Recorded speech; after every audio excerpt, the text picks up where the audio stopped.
Amis, concitoyens éveillés et curieux, nous sommes très heureux de vous retrouver. Dans le cadre de ces nouvelles émissions, nouveaux formats d'émissions que nous avons voulu produire avec ce média citoyen qui est Citizen Light, émission où nous essayons de comprendre finalement quels sont les dessous des cartes, quels sont les éléments non avoués qui finalement tissent notre quotidien sans que nous le sachions.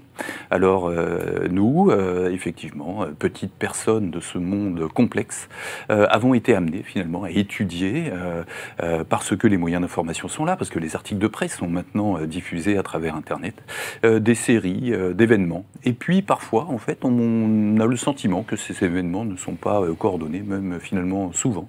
Et puis le fil d'Ariane. Et ce fil d'Ariane, si nous le tirons, nous permet d'avoir une compréhension du monde qui est tout à fait réjouissante. Aujourd'hui, nous allons toucher au deuxième volet qui va intéresser le monde du divertissement et les affaires, en fait, attenant à ce monde de divertissement. Et je suis très heureux de recevoir mon ami Hubert. Bonjour. Bonjour Hubert, comment allez-vous? Très bien. Hubert Marty, oui. Voilà, ancien commissaire. Oui, en retraite. En retraite. Active. Directeur des renseignements généraux dans une période cruciale de la République française. Oui. Merci Hubert. Merci. Et Michel, bonjour Michel. Bonjour David. Michel Chanu, qui nous a fait le plaisir déjà d'être présent sur l'une des émissions il y a quelques semaines maintenant. Et Michel, nous allons aborder le deuxième volet, un volet sur lequel vous avez également des compétences. Un bonheur de revenir. Monsieur le réalisateur, c'est quand vous voulez.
Bonjour à tous, mes chers concitoyens.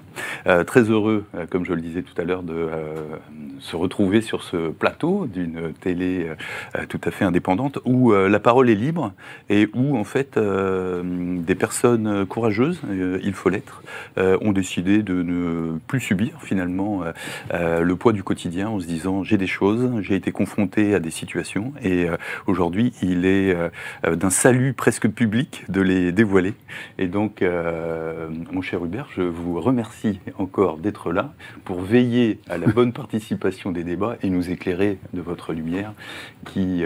Nos modestes expériences, hein, c'est tout. Chacun a son expérience de vie et puis il y a des événements qu'on a vécus, heureux, malheureux, et c'est souvent les événements malheureux qui nous poussent à nous poser des questions.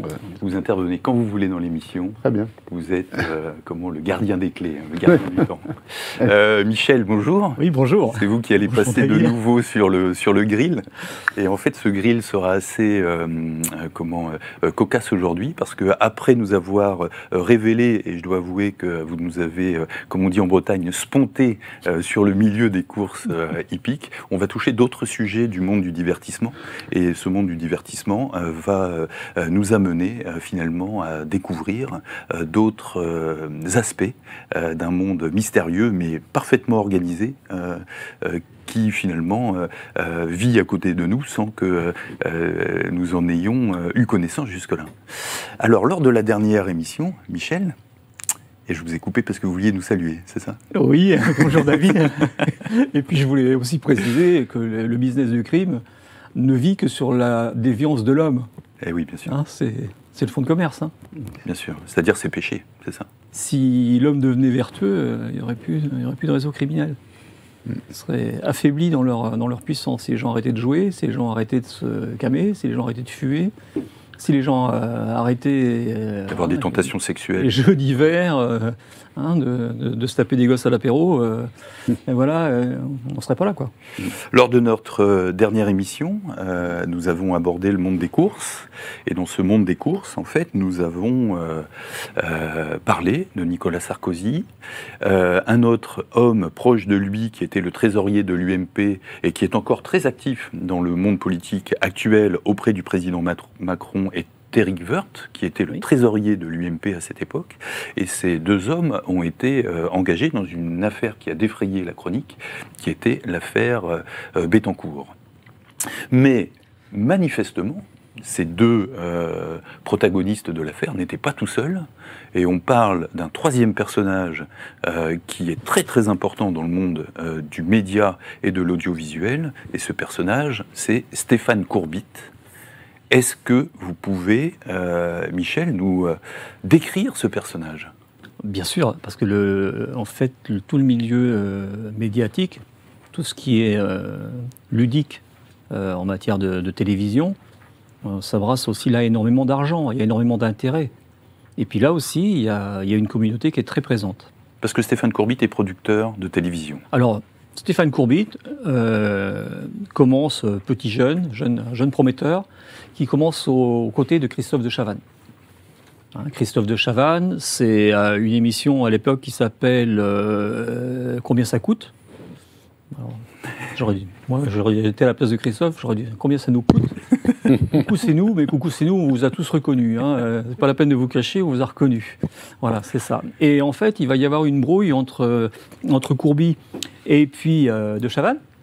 Et en fait, Courbit va partir aux côtés de chez Jacques Esbag, que tout le monde connaît sous le nom d'Arthur.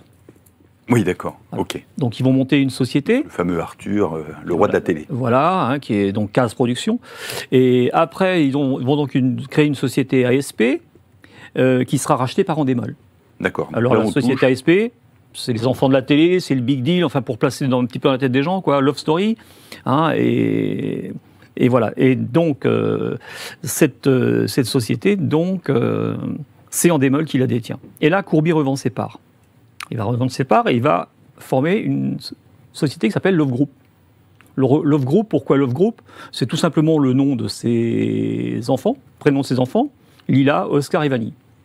Alors, il va reprendre la première lettre des prénoms de ses enfants pour faire Love Group. Et la principale filiale de Love Group, ce sera la société Banijé. Banijé, c'est donc Nagui, Alexia Laroche-Joubert et aussi Hanouna. Donc là, on les a tous, finalement, les fameux producteurs-présentateurs de la télévision publique à l'époque, plus la télévision privée TF1, mais là, on les a vraiment dans un mouchoir de poche. Un mouchoir de poche, hein.